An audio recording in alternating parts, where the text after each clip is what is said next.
it's Chuchu here. I'm in first year of MIT.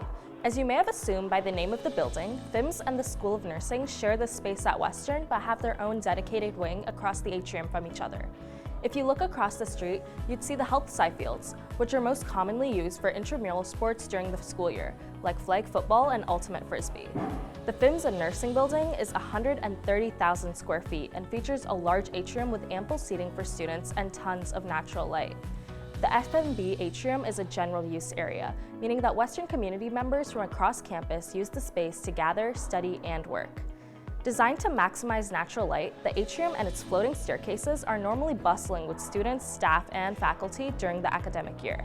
Check out this geometric mural. The background shape, which is dark gray, represents the globe, flattened into 2 dimensions, referencing Western's global reach. Very cool. And check out these gargoyles, something that you'll see on Western's campus. On either side of the glass mural are 2 gargoyles that, until 2010, guarded the entrance of a building that once stood on this site.